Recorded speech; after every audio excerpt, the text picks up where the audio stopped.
কই গো, আমরা না আর গরিব থাকবো না, এবার আমরা বড়লোক হয়ে যাব। আমাদের কাছে বড় বড় বাংলো থাকবে। আমি না একটা ব্যবসা শুরু করেছি। হ্যাঁ, তা কি ব্যবসা শুরু করেছো তুমি? আরে আমাদের পাকা রাস্তায় চাউমিনের দোকান খুলেছি। কি হলো, মুখটা কথা আলুর মতন করছো কেন?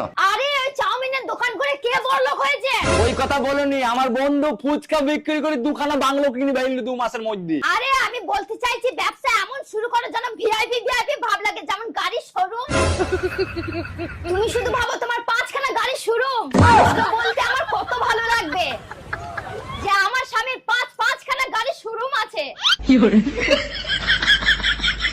তারপরেই তো তুমি হবা আসল বড়লোক। তোমার গা দিয়ে কেরম গন্ধ বেরোচ্ছে, বেরিয়ে যাও আমার বাড়িতে। আরে তুমি এটা কি বলছো? আমি ঠিকই বলছি, তুমি জানো না বড় লোকের সঙ্গে কিভাবে কথা বলতে হয় ছোট লোক? আরে আমার তো মনে হচ্ছে তুমি একটু বেশি ভেবে ফেলেছো।